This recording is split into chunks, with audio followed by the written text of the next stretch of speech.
Konnichiwa, halo sahabat Jep semua, apa kabar? Selamat datang kembali di Japanscope Podcast Edition yang hanya ada di Podcast Jeff Jakarta. Perkenalkan, saya Adi, dan seperti biasanya di Japanscope kita akan berdiskusi secara interaktif dan juga santai untuk membahas berbagai macam tema-tema yang menarik dan juga fenomena terkini tentang Jepang. Nah, untuk tema Japanscope Podcast kali ini, saya yakin tidak hanya tema yang kekinian, tetapi juga sangat menarik dan juga saya yakin bahwa teman-teman pasti suka dengan tema ini. Temanya yaitu Isekai, kesempatan hidup kedua di dunia lain. Mengapa genre ini begitu disukai? Nah, pasti banyak teman-teman sahabat Jep semua yang suka dengan genre ini dan mengikuti genre ini baik di light novel, manga maupun anime. Tapi apakah teman-teman pernah bertanya-tanya kenapa genre ini sangat disukai dan juga kenapa genre ini begitu banyak bermunculan saat ini baik di jalur yang mainstream maupun yang independen? Dan juga kira-kira apa dampak dan perubahan apa yang bisa dibawa oleh genre ini? Nah, untuk menjawab pertanyaan-pertanyaan ini, kami sudah mengundang Mbak Rani Rastati. Dan saya akan bacakan dulu short biografi dari Mbak Rani ini. Mbak Rani, atau yang dikenal dengan Cibi, adalah peneliti muda, peneliti media dan budaya pop di Pusat Riset Masyarakat dan Budaya, Badan Riset dan Inovasi Nasional, PMB BRIN. Dan beliau memperoleh gelar sarjana dari program studi Jepang di Universitas Indonesia dan juga gelar Magister Ilmu Komunikasi di Universitas Indonesia. Saat ini Mbak Rani sedang melakukan tugas belajarnya untuk program doktoral di Departemen Media dan Komunikasi University of Malaya, Malaysia dengan beasiswa dari LPDP RI. Publikasinya meliputi buku populer seperti Ohayo Gozaimasu di tahun 2014 dan juga Selebriti Korea Daihan Minggu Manse di tahun 2015 dan jurnal ilmiah baik nasional maupun internasional terkait media dan budaya pop, khususnya dari Jepang, cosplay, anime, manga, dan juga Korea Selatan, K-drama, K-pop, dan juga Thailand, boys love, dan yang lain-lain. Berbagai macam hasil penelitian Mbak Rani telah dipresentasikan di berbagai macam konferensi internasional seperti di Singapura, Malaysia, Thailand, Filipina, Jepang, dan juga Amerika Serikat. Kurang lebih begitu ya Mbak Rani ya? Iya. Atau ada yang perlu tambahin lagi? Cukup Mas Adi. Udah panjang soalnya ya? Iya. Mbak Rani apa kabar? Alhamdulillah kabar saya baik-baik. Gimana Oke. Mas Adi dan sahabat Baik JF juga nih? Oke Baik deh. juga Mbak Rani. Di Malaysia apa kabar nih Mbak? Lagi apa? Musim apa sekarang? Sekarang Musim hujan ini juga kah? di Malaysia kalau pagi itu terik ya, tapi kalau sore hujan. Jadi Oh, sehabis oke. panas kita jadi adem lagi. Kalau di Jakarta sih beberapa seminggu terakhir ini tiap pagi hujan Mbak. Terus Oh, terusnya kebalik ya. mendung terus. Iya. Tapi nggak panas, mendung aja. Oh, mendung aja. Oke, Mbak Rani kita langsung mulai aja Mbak ya. Oke, boleh. Oke, ini pertanyaan pertama nih Mbak. Jadi supaya teman-teman sahabat JF juga dalam satu page gitu, bisa nggak Mbak Rani jelaskan sebenarnya genre isekai itu apa? Apa aja nih yang masuk ke dalam genre isekai? Oke, kalau ngobrolin genre isekai itu bakal panjang dan lama gitu ya, bahkan kadang-kadang sampai lupa waktu. Saya yakin banget nih kalau sahabat JF itu udah banyak banget nih yang familiar dengan genre isekai. Nah, kalau secara harfiah, isekai itu artinya dunia lain, atau bisa juga diartikan sebagai dunia alternatif, atau ada juga yang mengartikannya sebagai dimensi lain nih Mas Adi. Nah, genre isekai ini tuh salah satu bagian dari genre fantasi atau yang biasanya tuh digunakan dalam ada film, animasi, light novel, video game, dan lain-lain. Terus apa sih yang jadi pembeda utama isekai ini dengan genre yang lainnya gitu ya? Yang pertama dan utama itu adalah alur cerita utamanya. Kalau di genre isekai itu kan salah satu karakternya itu melakukan teleportasi ya. Dia tuh berpindah dari dunia yang sekarang dia tinggali ke dunia lain untuk memulai kehidupan baru nih. Jadi biasanya karakter protagonisnya itu digambarkan dia memiliki berbagai kesulitan hidup gitu ya. Entah itu hidupnya membosankan, penampilannya nggak menarik atau nggak good looking, atau dia nggak populer, terus kadang-kadang juga digambarkan sebagai sosok yang loser gitu ya, pecundang, dia lonely, kesepian, terasing, nggak punya teman dan lain-lain. Atau bisa juga karakter protagonisnya ini adalah korban bully, baik di sekolah maupun di kantor.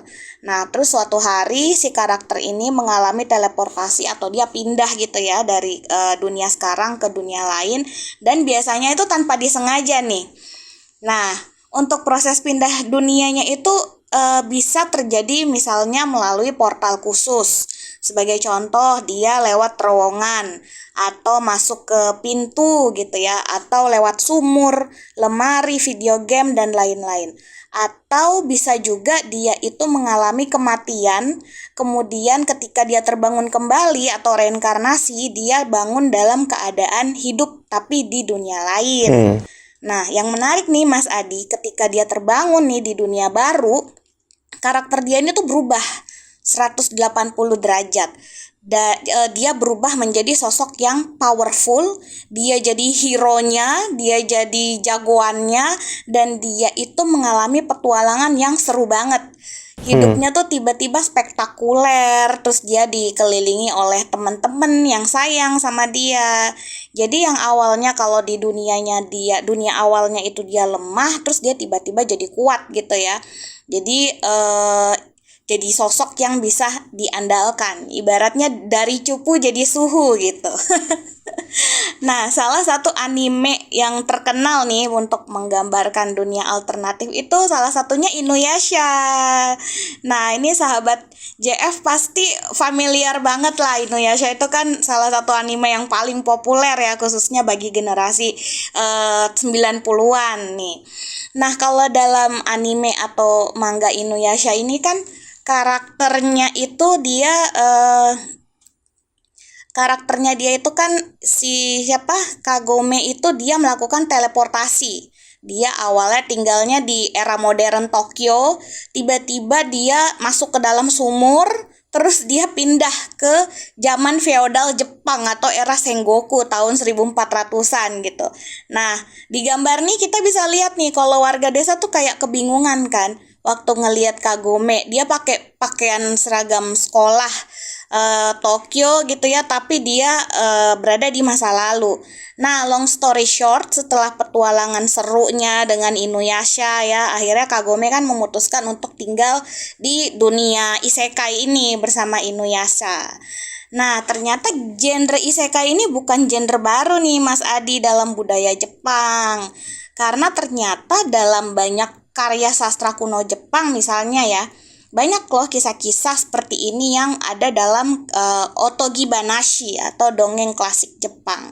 Nah, salah satunya itu ada kisah cerita rakyat nih, mungkin sahabat JF juga udah pada familiar ya, Urashima Taro nih, yang sudah ada sejak abad 8.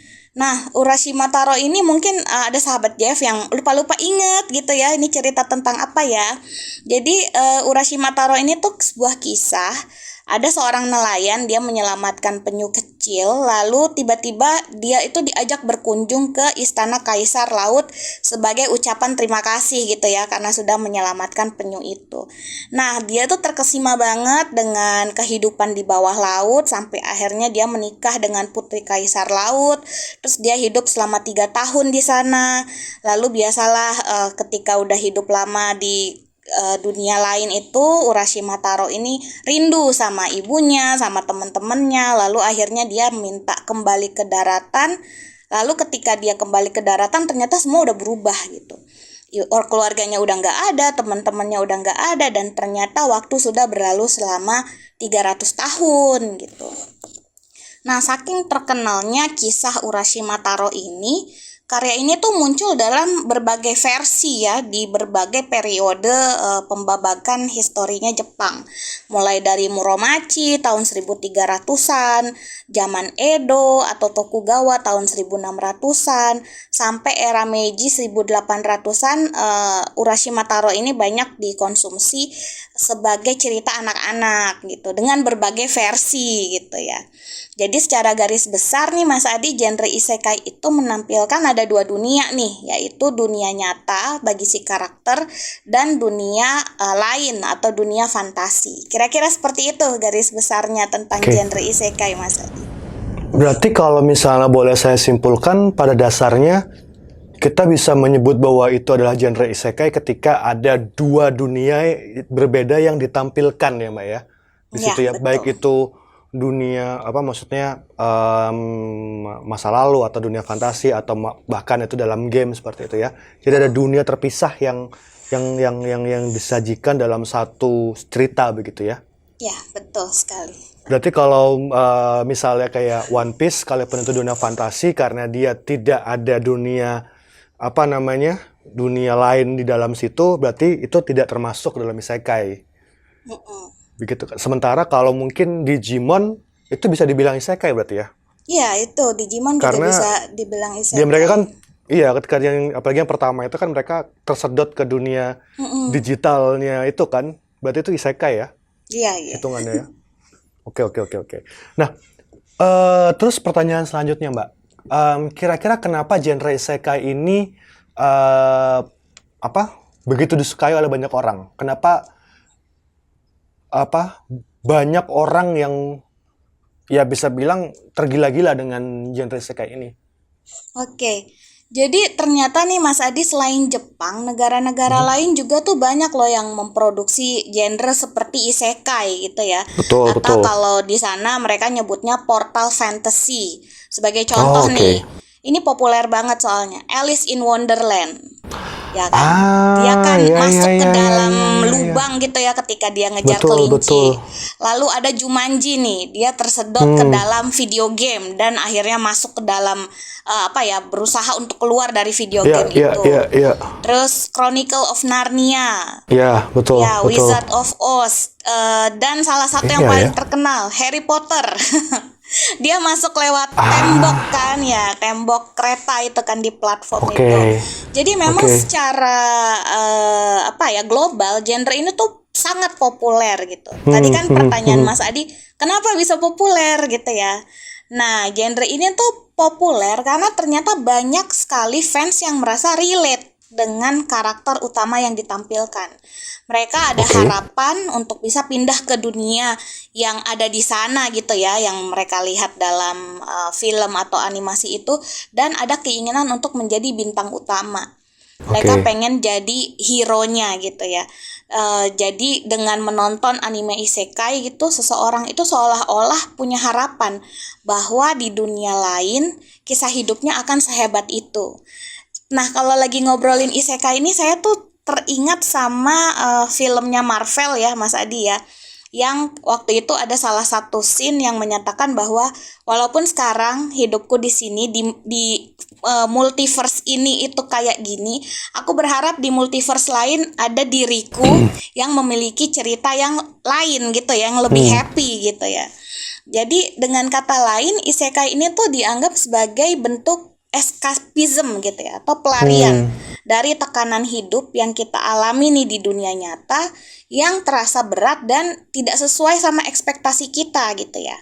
Karena semakin dewasa kita, semakin kita banyak mengalami kekecewaan gitu ya. Banyak hal yang terjadi tidak sesuai sama yang kita harapkan. Jadi ketika seseorang dia itu menonton atau membaca isekai, dia itu akan mendapatkan sebuah kepuasan atau pleasure gitu ya. Karena di sana ia merasa memiliki kebebasan buat menentukan apa yang dia mau tanpa ada pressure atau tekanan dari masyarakat. Jadi balik lagi kan, di isekai ini kan isinya petualangan magical tanpa batas. Betul, Kayak betul. petualangan mengalahkan monster, mengumpulkan bola-bola ajaib dan lain-lain. Jadi ketika kita nonton, kita tuh ngerasa, oh kalau hidup di sana tuh saya nggak ada kewajiban ya buat dapat nilai yang bagus di sekolah gitu ya misalnya. Atau tidak ada tekanan sosial untuk memiliki karir yang bagus gitu. Nggak ada tekanan untuk cepet-cepet nikah, cepet-cepet mapan secara finansial. Sebab petualangan si karakter ini, dia adalah orang yang menentukan kapan dia mau bertarung, kapan dia mau istirahat, kapan dia mau maju gitu ya. Jadi yang nonton itu merasa, wah hidup di isekai itu seru banget ya. Saya tuh bisa bebas berpetualang gitu, menentukan apa yang saya mau dan gak mau. Gak ada pressure sosial, tidak ada harapan orang tua misalnya gitu ya untuk menjadi sukses gitu. Jadi banyak fans yang udah terobsesi nih dengan kisah-kisah isekai. Dia akan merasa bahwa hanya isekai lah satu-satunya cara untuk mendapatkan kesempatan hidup kedua gitu. Semua hal ajaib yang dia inginkan yang tidak bisa terjadi di dunia nyata itu dia bisa dapatkan di isekai gitu. Nah, salah satu contoh isekai anime gitu ya yang populer itu Tensei Shitara Suraimu Dattaken atau That Time I Got Reincarnated as a Slime gitu. Iya, iya, iya, iya, iya, Oke, iya. nah kan karakter utamanya tuh Satoru, dia itu salarimang gitu ya, pekerja kantor biasa, terus usianya udah 37 tahun, masih jomblo pula, nggak punya pasangan gitu, kurang good looking, hidupnya monoton. Nah, suatu hari tiba-tiba dia itu terbunuh nih ketika menyelamatkan rekan kerjanya gitu ya dari perampok. Saat dia terbangun, ternyata dia udah reinkarnasi jadi slime di dunia lain. Nah, yang menarik, meskipun dia itu bereinkarnasi sebagai slime ya. Nah, kalau di dunia isekai itu kan slime itu makhluk paling lemah. Tapi ternyata dia bisa menjadi penguasa dan pemimpin semua makhluk di sana gitu ya. Dan ketika dia memimpin, dia itu ingin menciptakan dunia yang nyaman, semua makhluk dapat tertawa, bersantai, dan menikmati hidup. Itu kan kayak surga banget kan buat orang-orang yang menonton gitu. Jadi anime slime ini tuh sangat relate dengan para fans yang sehari-harinya ngalamin hidupnya tuh kayak penuh kompetisi gitu ya. Ibaratnya gini nih, sahabat JF yang tinggal di Jakarta ketika bangun tidur udah harus kompetisi nih rasanya ya. Misalnya ke kantor naik kereta gitu ya. Dari subuh Itu udah perjuangan sendiri, Mbak. wah udah perjuangan sendiri. Apalagi kalau transitnya di stasiun Manggarai gitu ya. Itu dia. Nah, itu effortnya udah lebih besar daripada ngalahin monster di isekai gitu. Lalu saat tiba di kantor udah langsung deh beban kerja yang tinggi, belum lagi politik kantor dan lain-lain. Atau mungkin sahabat JF yang lagi sekolah nih gitu ya dan kuliah. Semua kan berlomba-lomba dapetin nilai atau IP terbaik gitu ya. Wah, tiap semester akhir gitu deg-degan gitu nih. UTS UAS gimana nih kabarnya gitu kan. Jadi sehari-hari kita itu ngerasa hidup dalam kompetisi gitu ya. Ketika fans menonton isekai, mereka tuh menemukan, oh kok isekai ini dunia yang ideal ya gitu. Dan mungkin mereka terpikirkan enak juga ya kalau di dunia ini ada isekai gitu, ada kehidupan seperti itu, tempat dimana kita bisa hidup nyaman, ketawa-ketawa, santai, tanpa pusing sama beban sosial atau tekanan sosial. Nah, ada satu contoh anime isekai lagi nih Mas Adi yang saya suka nih, saya suka banget nih. Tondemoshikiru de Isekai Horomeshi atau Campfire Cooking in Another World with My Absurd Skill. Jadi kalau boleh aku ceritain ya tentang anime ini, isekai ini tuh karakternya namanya Mukoda. Dia itu di dunia nyata digambarkan sebagai laki-laki yang pengecut gitu ya. Terus nggak percaya diri, tapi dia pernah part time nih Baito sebagai tukang masak. Terus kerjaannya sekarang itu salarimang, gajinya rata-rata lah. Dan yang menarik ketika dia pindah ke isekai, keahlian khususnya itu bukan jadi petarung atau punya sihir kuat, tapi kemampuan net supermarket WhatsApp gitu. Dengan kata lain belanja online. Oke. Nih sahabat JF pecinta belanja online pasti kayak wah cocok banget ini rasanya. Jadi bahkan di dunia isekai pun dia tuh diketawain karena dianggap kemampuannya tuh nggak guna gitu ya. Nah terus yang lucu nih, dia itu sadar aku nih bukan pahlawan yang ditunggu-tunggu di dunia isekai gitu kan. Akhirnya dia bilang, saya bukan pahlawan nih buat kerajaan kalian, saya mau jadi pedagang aja deh gitu kan. Nah walaupun dia keahliannya itu cuman belanja online gitu ya, dan pernah masak gitu ya, part time jadi juru masak, ternyata itulah yang bikin dia jadi pahlawan. Nah itu yang saya suka dari anime Jepang, karena Jepang itu ngajarin kita sekecil apapun kemampuan yang kita punya, kalau kita bisa mengelola dengan baik, kita akan jadi sesuatu yang hebat gitu ya dengan kemampuan yang kita punya itu. Nah, dari berbagai anime atau manga atau novel isekai ini, fans tuh nggak hanya dapat pleasure ya Mas Adi, ya nggak hanya kesenangan, tapi juga bisa dapat sesuatu yang baru gitu ya, sesuatu nilai-nilai yang bisa dia aplikasikan di kehidupan nyatanya. Nah, mungkin sahabat JF nih ada alasan lain kenapa suka genre isekai, boleh nih tulis komen di bawah ya biar kita sama-sama tahu. Ya. Nah, Mbak tadi kan udah sempat salah satu hal yang aku tangkap tadi adalah salah satu alasan utama kenapa orang menyukai genre ini adalah karena adanya faktor escapism gitu ya. Tapi ketika kita ngomongin escapism ini kan sebenarnya bukan term yang terlalu positif lah ya. Kira-kira inline dengan ini, kira-kira sisi gelap apa aja sih yang ada di genre isekai ini? Oke, nah kita sekarang udah mulai agak dalam gitu ya membahasnya. Dan saya rasa memang hampir semua produk budaya pop itu punya kekuatan untuk memanipulasi, tanda kutip ya, memanipulasi penonton. Dalam artian nilai-nilai yang kita lihat gitu ya dalam budaya pop gitu ya, itu dapat dengan mudah meresap dan merasuk, dan karena dia disebarkan melalui media yang menyenangkan dan ringan gitu ya. Jadi kita nggak ngerasa effort untuk memahaminya gitu ya. Terus nilai-nilai itu akan mengendap dalam alam bawah sadar kita nih ya Mas Adi ya. Dan suatu hari ini tuh akan menjadi nilai yang diterima secara sadar dan kolektif gitu. Kita ambil contoh misalnya, tahun 50-an, 60-an dulu di Indonesia itu kakek nenek kita lah ya. Mereka itu nikah di usia belasan tahun dan itu nggak masalah kan. Tapi sekarang itu kan batas usia nikah itu udah dinaikkan jadi minimal 19 tahun gitu ya. Atau dulu ketika tahun 90-an, tahun 2000-an gitu, seseorang yang mungkin mohon maaf hamil di luar nikah gitu ya, itu dianggap sebagai aib gitu.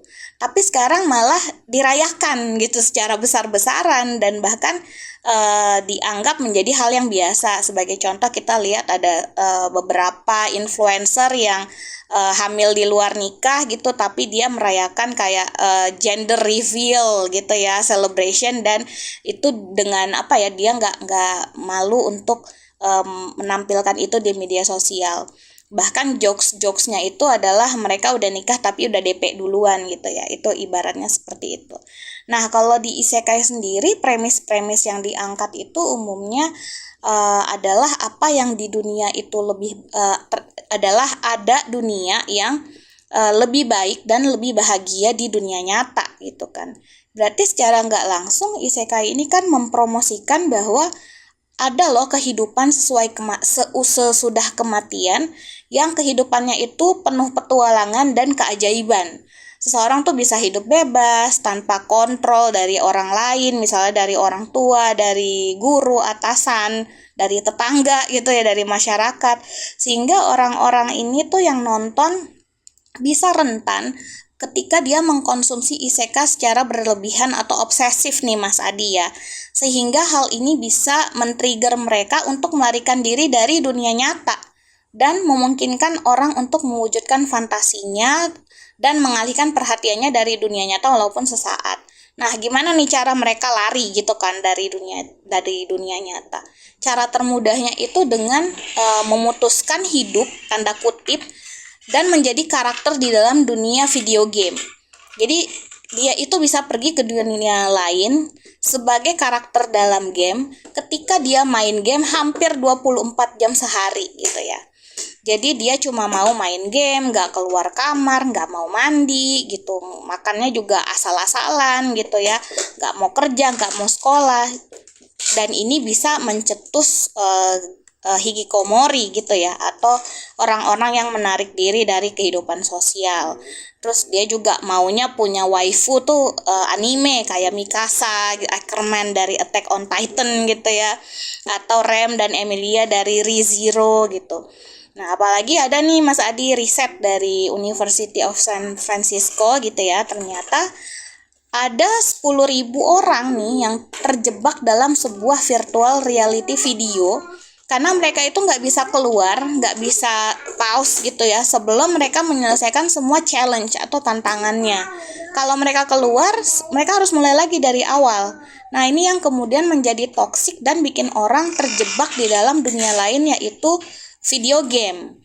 Nah, kalau dari sisi kreator sendiri nih, sejak anime isekai ini booming gitu ya, mulai banyak orang atau kreator-kreator yang membuat genre isekai, baik itu manga atau light novel, tapi jalan ceritanya itu cenderung monoton dan itu-itu aja gitu ya, saling mengimitasi gitu.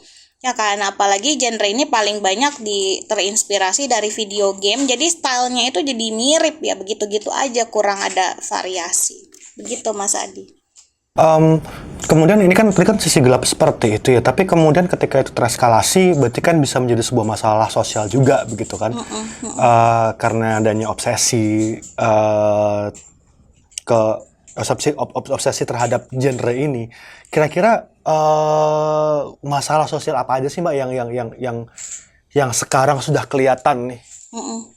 Oke, jadi selain masalah hikikomori yang tadi kita sempat singgung gitu ya, ternyata banyak banget nih Mas Adi obsessive fans yang kemudian muncul perasaan ingin meninggalkan kehidupannya di dunia dan berpindah ke dunia lain. Dengan kata lain, obsessive fans ini tuh ingin mengambil nyawanya sendiri gitu ya, dengan pemikiran bahwa ini tuh jadi satu-satunya cara dia untuk hidup kembali dan menjadi tokoh utama di dunia gitu kan.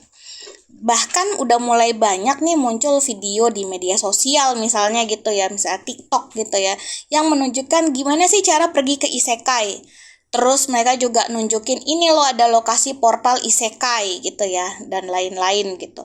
Nah, masalah genre isekai ini bahkan membuat Rusia gitu ya, salah satu distrik Saint Petersburg itu melarang peredaran anime isekai nih Mas Adi sejak 2021. Oh gitu Mbak? Seperti kayak That Time I Got Reincarnated as a Slime gitu ya. Zombieland Saga, Konosuba dan beberapa judul lain itu dianggap sebagai konten yang berbahaya nih Mas Adi karena rentan membuat orang untuk bunuh diri dan juga mempromosikan kepercayaan pada reinkarnasi. Sorry Mbak, tapi aku potong sebentar. Tapi itu cuma di Saint Petersburg aja atau ke seluruh Rusia? Itu di Saint Petersburg, tapi kemungkinan juga akan menyebar ke distrik-distrik lain. Berarti pelarangannya dari pemerintah lokal distrik itu berarti ya? Iya, betul sekali. Oke, thank you Mbak. Terus kira-kira ada masalah sosial apa lagi Mbak selain itu? So far sih beberapa waktu lalu ya, beberapa tahun lalu saya lupa, di Indonesia itu sempat ada kasus remaja yang mengambil nyawanya sendiri ya Mas Adi ya. Mungkin kalau teman sahabat JF ada yang sempat ngeh dengan berita ini gitu ya. Dan setelah ditemukan ternyata dia terobsesi dengan genre-genre seperti itu gitu ya. Dan setelah ditelusuri memang ternyata korban ini adalah korban bullying gitu di sekolah. Jadi ketika orang yang mengalami kerentanan psikologis, mental gitu ya, lalu dia mengkonsumsi genre isekai seperti ini, dia akan merasa oh ini jadi salah satu cara saya untuk lepas dari penderitaan di dunia gitu ya. Meskipun pada akhirnya setelah polisi melakukan investigasi dianggap bahwa pentrigger utamanya bukanlah anime gitu ya, bukanlah genre itu, tapi masalah lingkungan, masalah Ya. bullying dan lain-lain. Tapi dari sini kita sudah mulai harus alert ya tentang seberapa banyak dan seberapa sering kita boleh mengkonsumsi genre isekai, karena sesuatu yang berlebihan itu kan tidak baik ya Mas Betul, Adi ya. betul, Harus betul. secukupnya dan kita harus tahu kapan kita harus berhenti gitu ya. Harus tahu batasnya ya Mbak ya, maksudnya Betul batas sekali. mana yang reality, mana yang fantasy lah, paling nggak kan seperti itu juga ya. Ya. Nah, kemudian Mbak, ini tadi kan ada sisi gelap, masalah sosial juga. Tapi di balik itu, apakah genre isekai ini juga memiliki sisi positif, Mbak? Kalau sisi positif tentu ada ya, kan segala sesuatu kan ada dua koin ya, dua sisi mata Betul, uang ya betul, gitu ya. betul. Apa sih sisi positif dari genre isekai ini? Kalau menurut saya gitu ya, kreator isekai itu memiliki kebebasan penuh untuk memutuskan dunia seperti apa yang ingin dia ciptakan gitu ya. Dengan kata lain, isekai itu mengajarkan kreativitas dan berpikir di luar box gitu ya, imajinasi tanpa batas gitu kan. Karena alur-alur di isekai ini kan biasanya nggak ada nggak ada odor atau aroma negara, agama, ras gitu ya, dan sehingga membuat cerita yang ditampilkan itu mudah terhubung dengan penonton global atau pembaca global sehingga menjadi relate dengan fans gitu. Dan yang menarik, walaupun di isekai ini karakter utamanya dia jadi bintang utama, jadi hero gitu ya, tapi tetap dia menunjukkan dia harus berusaha. Dia harus mencari trik bagaimana dia bertahan hidup di dunia baru gitu. Dia harus memiliki strategi yang matang gitu ya untuk bisa selamat gitu. Nah, dari sini fans itu juga sebenarnya harus belajar bahwa dimanapun dia berada, mau dia di dunia isekai ataupun di dunia nyata, perjuangan itu tetap ada kok gitu. Nggak tiba-tiba yang semua dia mau itu dia dapetin gitu kan. Tapi bedanya memang di isekai itu selalu ada keajaiban gitu ya. Di detik-detik terakhir membuat si karakter jadi lebih kuat, lebih berani, jadi pemenang gitu. Jadi sebenarnya secara tidak langsung isekai ini juga ngajarin kita buat tetap percaya gitu ya, bahwa mukjizat gitu ya atau keajaiban itu ada baik di isekai maupun di dunia nyata gitu ya. Dan kita bisa meraih keajaiban itu di dunia nyata melalui harapan dan doa. Jadi sahabat JF nih, kita walaupun seberat apapun hidup jangan berhenti nih untuk berharap dan jangan lupa berhenti untuk berdoa gitu ya Mas Adi. Ya. Nah, tadi Mbak Rani juga sudah sempat mention tentang satu fenomena kasus bunuh diri yang terjadi di Indonesia, yang ada kemungkinan yang memiliki keterkaitan dengan genre ini gitu. Tapi kira-kira di Indonesia ini ada fenomena-fenomena apa saja Mbak yang terjadi seputar isekai selain yang tadi ya? Oke. Jadi mayoritas orang Indonesia itu suka banget sama genre horor gitu ya.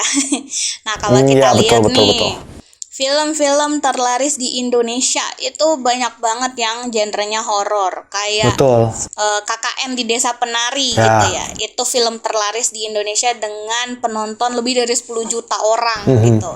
Terus ada Pengabdi Setan, 6,3 juta penonton, Sewu Dino dan lain-lain. Sebab pada dasarnya budaya Indonesia itu kan suka sama hal yang mistis, mitologi, legenda gitu. Karena salah satu premis dari cerita horor Indonesia itu kan adalah kita bisa masuk ke dunia lain atau alam jin gitu ya, kalau dalam budaya Indonesia, melalui portal atau gerbang ajaib nih Mas Adi. Salah satu contoh, saya yakin banget nih sahabat JF pasti familiar banget sama Istana Ratu Pantai Selatan gitu ya. Yang katanya bisa dimasuki di berbagai gerbang pintu yang titiknya tersebar di beberapa lokasi gitu. Ada di Parangtritis, ada di Pelabuhan Ratu dan lain-lain. Nah, jadi mereka tuh ada juga orang-orang yang kepengen masuk ke sana dan mereka mencari portal-portal ini. Nah, contoh lain nih yang nggak kalah populer yang beberapa waktu lalu viral nih di media sosial gitu adalah kota gaib Saranjana di Kalimantan nih, Mas Iya, Adi. iya, iya, iya, iya, iya. Nah, kota gaib ini tuh digambarkan sebagai apa ya, kerajaan dari dimensi lain nih, yang peradabannya sangat maju, sangat modern, penuh dengan gedung-gedung pencakar langit gitu ya. Dan menurut riset gitu, kota ini tuh katanya pernah tercatat dalam peta kuno yang dibuat pada masa Hindia Belanda. Misalnya tahun 1845, 1868, 1869, dan yang terakhir tuh 1913. Dan penduduk Saranjana itu dikabarkan mirip nih sama manusia biasa, tapi telinganya lancip dan tidak ada lekukan di atas bibir atau filtrum yang di sini ya. Nah, kisah tentang kota Saranjana ini tuh pernah diadaptasi dalam film berjudul Saranjana Kota Gaib nih Mas Adi tahun 2023 dan lumayan penontonnya 1,2 juta loh. Dan juga di media sosial juga banyak beredar video-video nih yang menunjukkan cerita-cerita dari orang yang katanya pernah masuk ke Saranjana gitu ya. Pernah mengalami kehidupan spektakuler gitu ya di dimensi lain. Dan saking menyenangkannya, orang yang sudah masuk ke sana itu katanya enggan nih buat balik ke dunia nyata karena di sana udah seneng, udah asik, terus ngapain balik Udah disekai berkompetisi. soalnya ya, Mbak ya. Iya, udah disekai gitu ya. Jadi memang kisah-kisah dalam budaya Indonesia misalnya kayak Ratu Pantai Selatan, Saranjana itu bisa dibilang mirip dengan isekai gitu ya, karena memiliki kehidupan yang lebih menyenangkan dibanding tempat yang dia tinggali di dunia nyata, Mas Adi. Nah, tadi kan kita, ini mungkin pertanyaan terakhir ya Mbak ya. Tadi kan kita sudah membahas banyak hal tentang isekai ya, mau mulai dari apa itu isekai, sisi positif, sisi negatifnya, dan juga sampai ke isekai yang kelokalan di Indonesia juga seperti apa gitu kan. Nah, kira-kira apa sih yang harus kita lakukan kalau misalnya kita sudah terlalu banyak mengkonsumsi genre isekai ini dan mulai sulit untuk membedakan batasan mana yang dunia nyata, mana yang realitas, dan mana yang fiksi, mana yang fantasi gitu Mbak. Oke, seperti yang tadi sempat saya sampaikan ya Mas Adi ya, segala sesuatu yang berlebihan itu emang nggak baik gitu ya. Betul. Terlalu banyak nonton isekai itu kalau kita lagi rentan nih bikin kita larut dalam emosi sehingga berpengaruh pada psikologis gitu, men-trigger sesuatu gitu ya. Karena keinginan untuk masuk di dunia fiksi itu atau yang disebut sebagai narrative transportation gitu ya Mas Adi. Kondisi ini terjadi ketika orang-orang yang menonton genre isekai atau genre lainnya misalnya ya, dia merasa terlibat dan kayak tenggelam dengan alur ceritanya karena ternyata ada rasa empati, rasa terhubung secara emosi dengan karakter di isekai sehingga mempengaruhi kehidupan di dunia nyata gitu kan. Jadi nggak jarang ada orang yang memiliki perasaan romantik nih dengan karakter fiksi gitu ya, atau secara ilmiah disebutnya fictophilia gitu ya. Jadi kayak tadi kepengen punya waifu khas husbando gitu ya dari karakter anime, atau kepengen udahlah aku mau ke isekai aja lah, mau hidup di sana kayak berburu monster, seru juga nih gitu kan. Nah terus apa nih yang harus dilakukan kalau ada orang yang udah nggak bisa membedakan antara dunia nyata dan dunia fiksi gitu ya. Kita coba elaborasi dulu nih, seobsesi apa sih dia dengan anime isekai gitu ya. Sebagai contoh, apakah galeri foto di handphonenya atau di laptopnya penuh dengan gambar anime isekai? Nah ini mungkin sahabat JF ada yang merasa, waduh, jangan-jangan saya nih gitu.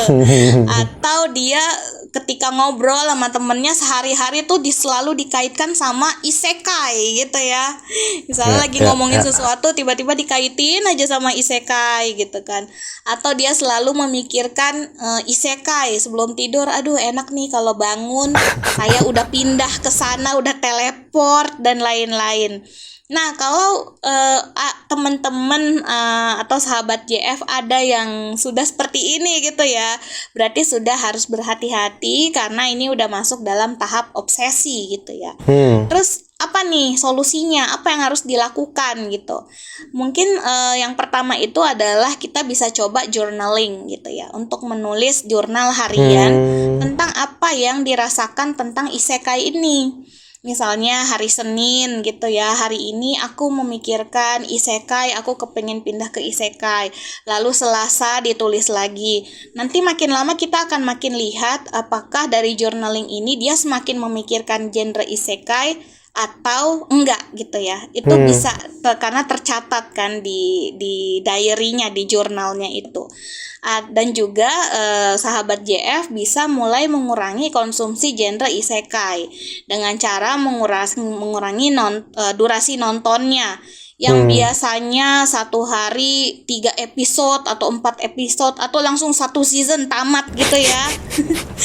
Itu bisa coba dikurangi jadi dari 5 episode jadi 4 episode, 3 episode, 2 episode. Jadi nggak usah langsung nggak nonton sama sekali, tapi kita coba kurangi pelan-pelan gitu ya. Lalu coba untuk mengurangi scroll di media sosial gitu ya. Kadangkala juga perlu puasa gadget nih. Yang tadinya konsumsi isekainya baik itu scrolling, nonton, memikirkan, menghayalkan, dari 10 jam misalnya bisa dikurangi menjadi 8 jam, 5 jam hingga 1 jam. Dan ini memang perlu komitmen gitu ya untuk menyediakan at least ada 1 hari tanpa isekai gitu ya. 1 hari hidup betul-betul di dunia nyata. Nah, dari situ fans bisa perlahan-lahan mengurangi obsesinya dan juga membedakan dunia nyata dan dunia isekai. Namun, jika cara ini ternyata masih belum berhasil karena udah obsesinya udah terlalu udah parah, udah akut. Nah, jangan khawatir nih teman-teman untuk mencoba mendapat pertolongan profesional gitu ya. Seperti psikolog atau psikiater. Mungkin sahabat Jeff masih takut gitu ya. Aduh, nanti aku dibilang orang gila gitu kan. Nanti aku dibilang lemah dan lain-lain atau bayarannya mahal gitu ya. Biasanya ada terbentur di biaya juga, atau ya, betul. Gitu ya. Saat ini udah banyak kok teman-teman platform yang menyediakan konsultasi online dengan harga terjangkau atau bahkan ada yang gratis gitu ya. Jadi teman-teman bisa mulai mencoba, nggak perlu untuk datang langsung ke rumah sakit ketemu psikiater, tapi coba dulu di online gitu ya. Karena kan online itu fans itu ngerasa dia berada di safe zone-nya, di kamarnya gitu ya. Lalu mungkin bila pertolongan online ini belum berhasil, barulah kita mencoba untuk mengunjungi psikolog atau psikiater secara langsung gitu agar masalahnya bisa selesai. Kurang lebih seperti itu, Mas Adi. Oke, terima kasih banyak Mbak Rani sudah bersedia untuk meluangkan waktunya dan juga berdiskusi di Japanscope Podcast kali ini ya Mbak ya. Ya, terima kasih ya Mas Adi dan sahabat JF yang udah ikut dengerin nih podcast JF kita yang bertema isekai. Senang banget nih dapat kesempatan lagi nih ketemu lagi dengan Mas Adi walaupun online ya. Iya Mbak, nanti next podcast kita langsung ketemu ya Mbak ya. Iya, mudah-mudahan ya bisa ketemu dan ada ilmu baru nih yang dipetik oleh teman-teman di podcast kali ini. Pasti. Ya. Terima kasih ya Mbak Rani ya. Terima kasih. Ya, oke, sahabat JF semua, itu tadi satu episode yang menarik kalau saya bilang karena ini sangat relate. Saya yakin ini sangat relate dengan sahabat JF dan sahabat JF jangan lupa untuk follow podcast JF Jakarta. Dan juga teman-teman bisa mengikuti informasi paling update tentang program-program JF Jakarta di Instagram dan juga Twitter @JF_Jakarta dan juga Facebook page JPN Foundation Jakarta. Sampai jumpa di episode berikutnya. Bye-bye.